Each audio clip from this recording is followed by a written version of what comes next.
May 18, 1941. The port of Gotenhaven in occupied Poland.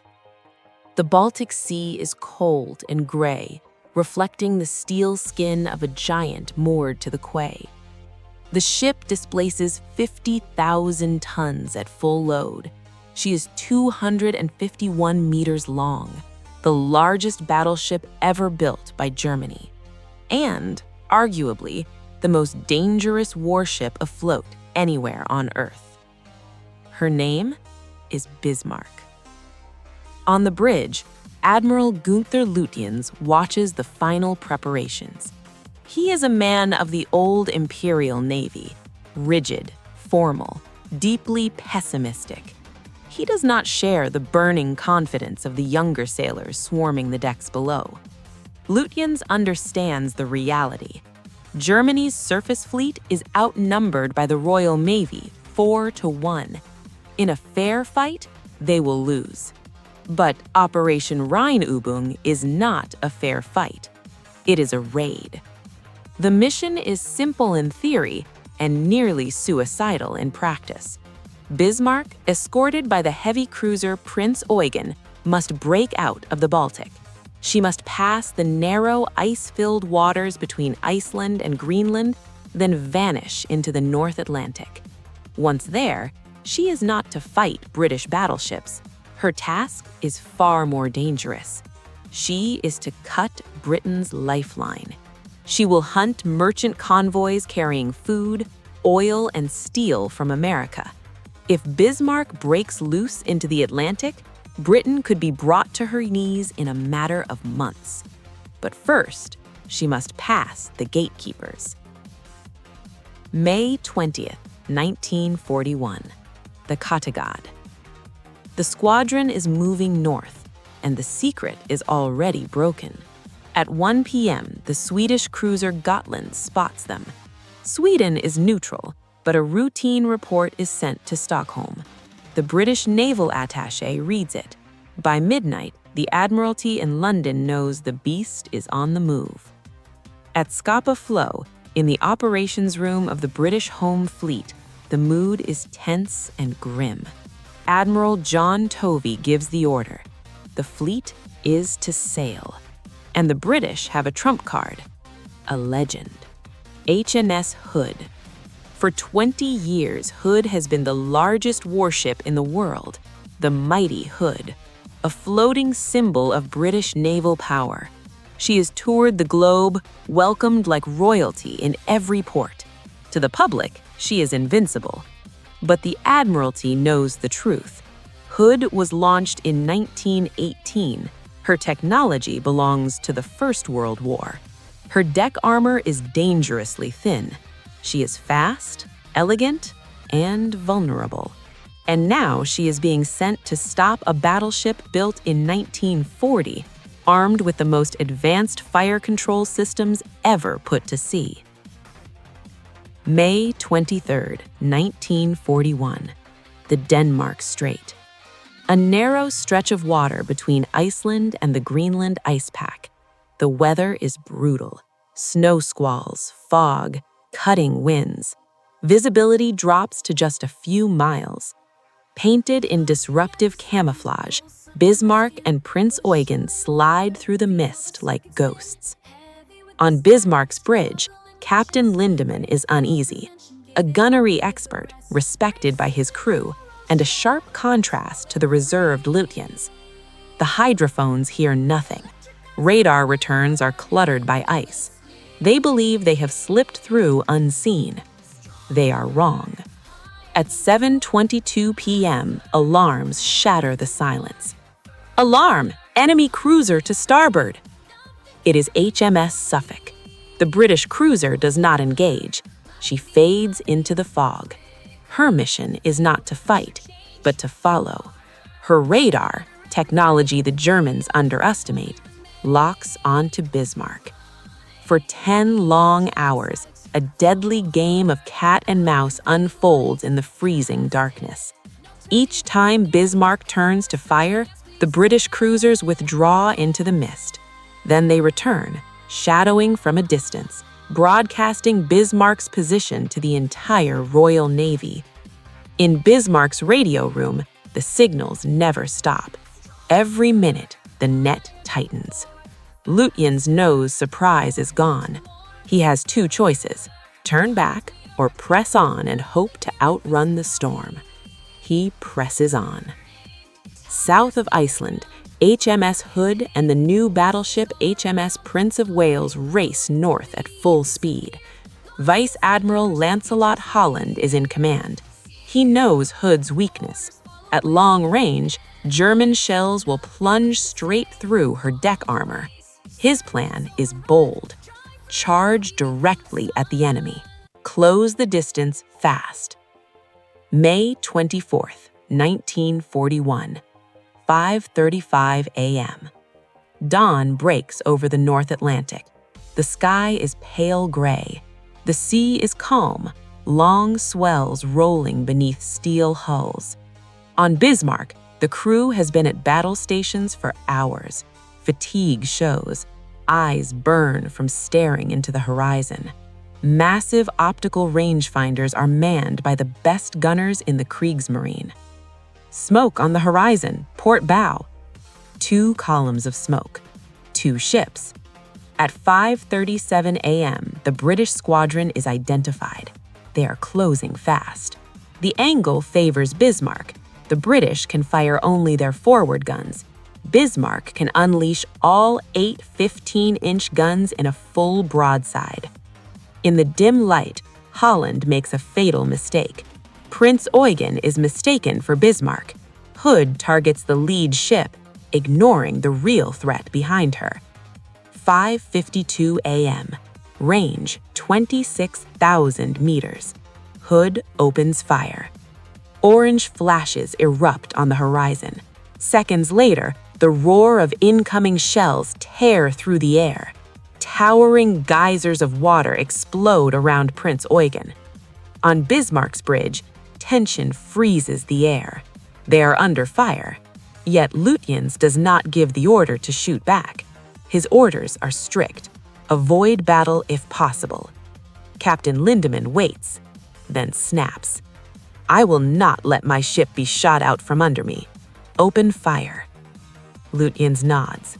Permission granted. 5:55 a.m. Bismarck fires. The ship shudders as 8 massive guns unleash their fury. 4 tons of armor-piercing steel roar across the sea. Minutes later, a single shell plunges down on HMS Hood. It pierces the thin deck armor. It reaches the magazines, and then the world explodes. A blinding pillar of fire erupts skyward. Hood does not sink. She disintegrates. In less than 3 minutes, the pride of the British Navy is gone. Out of 1,418 men, only 3 survive. The shock will echo across the world. And from this moment on, the order is clear. Sink the Bismarck. The hunter has become the hunted.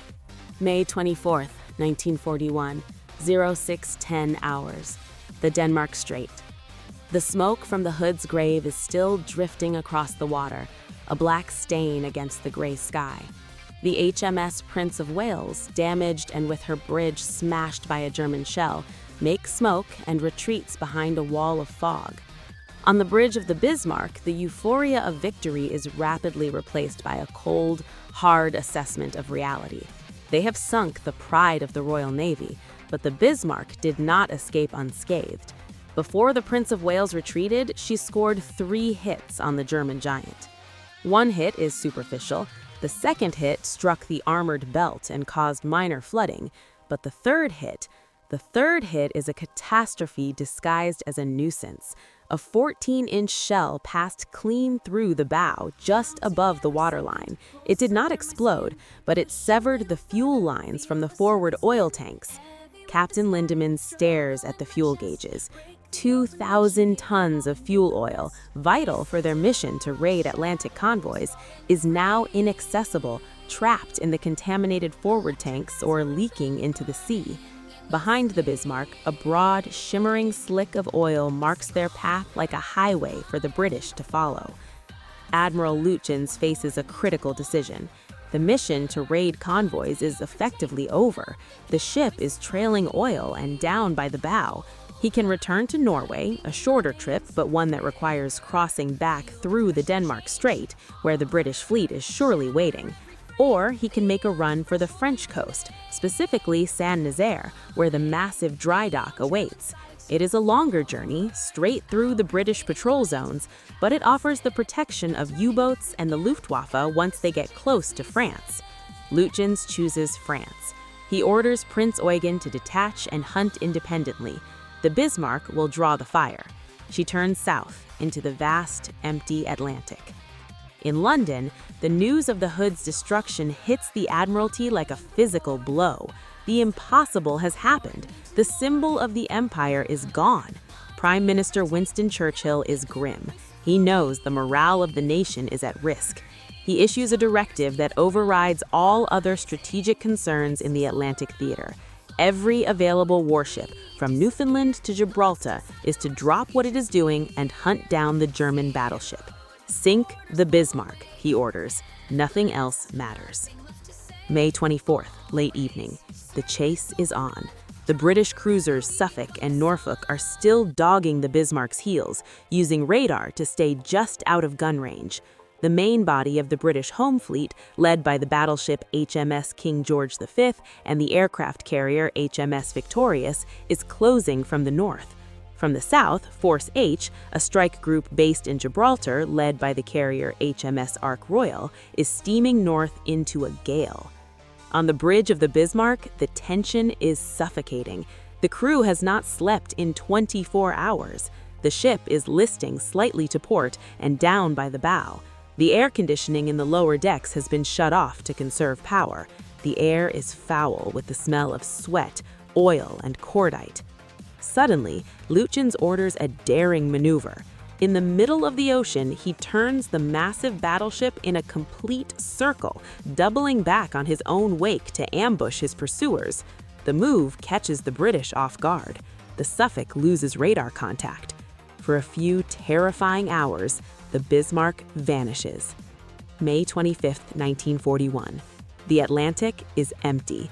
The British fleet is frantically searching 1 million square miles of ocean. They have lost her.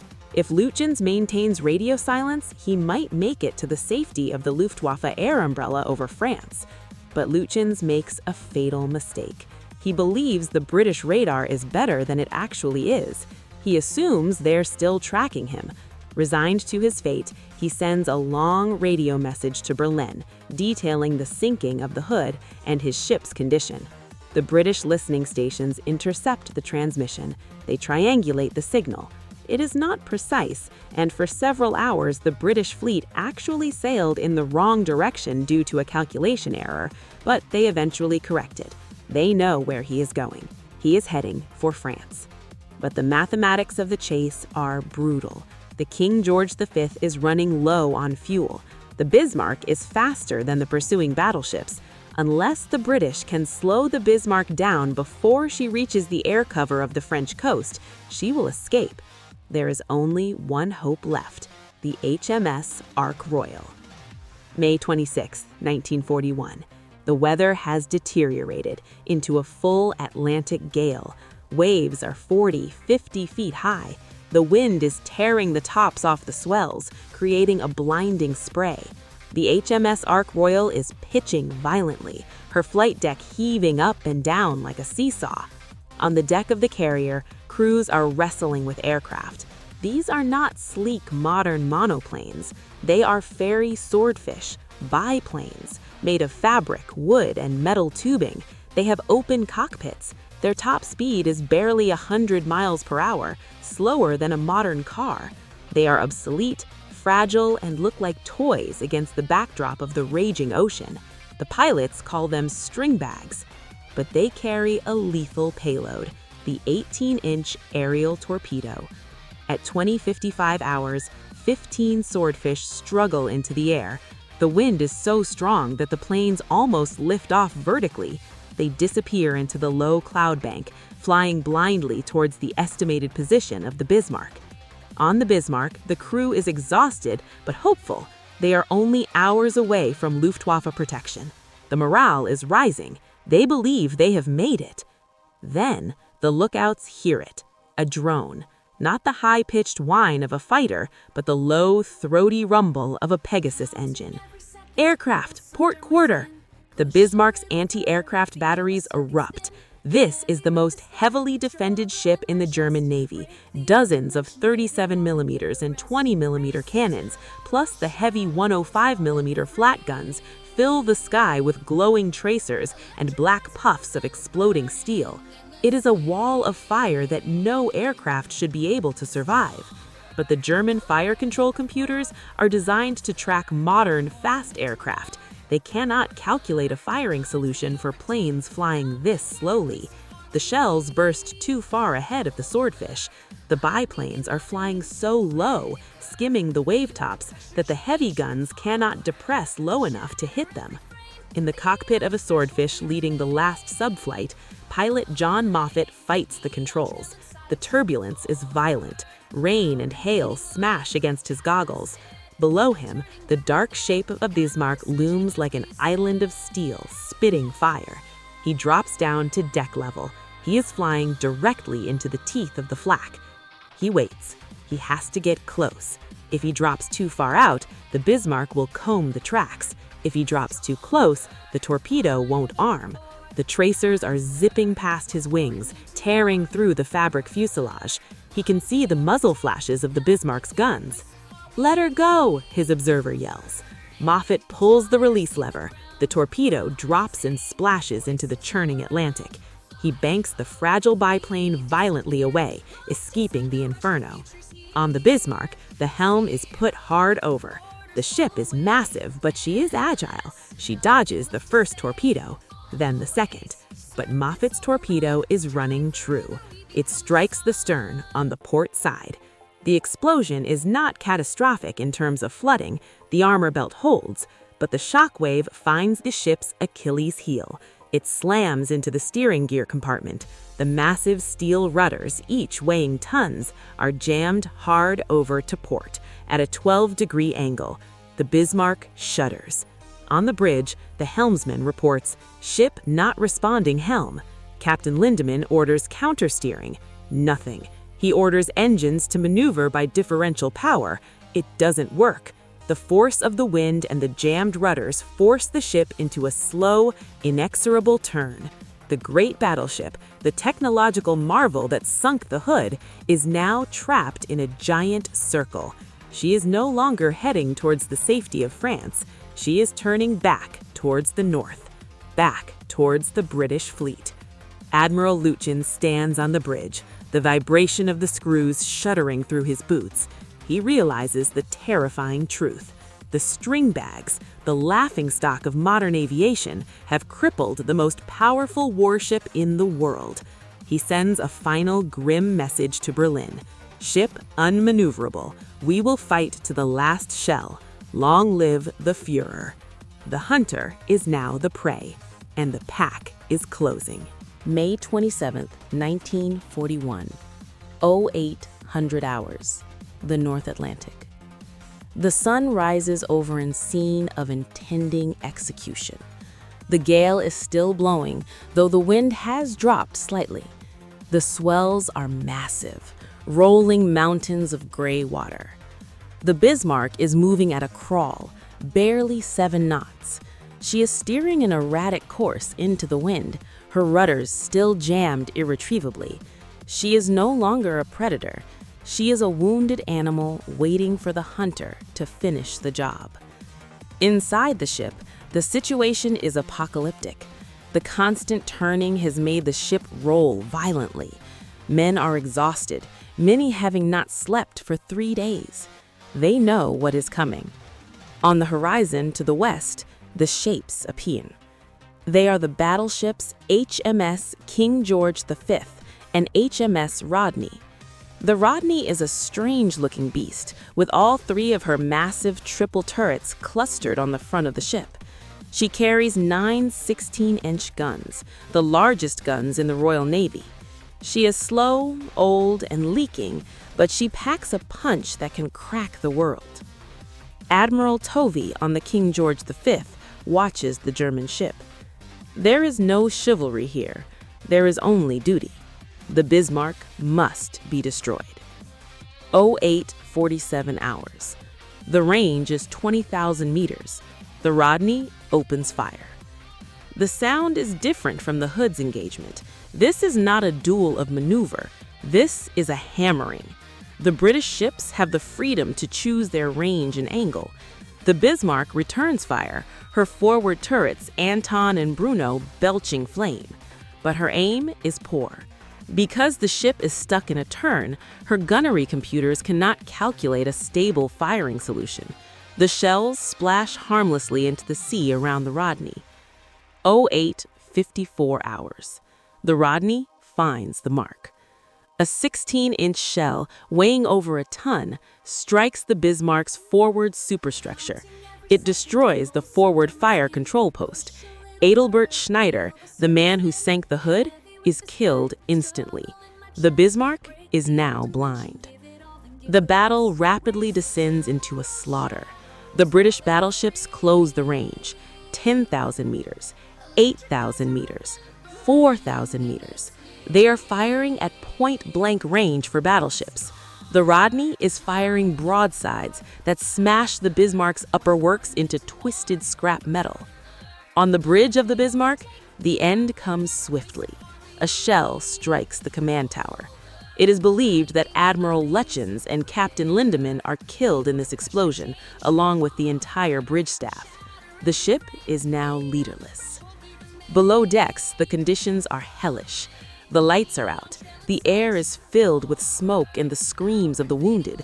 The watertight doors are jammed. But the ship will not sink.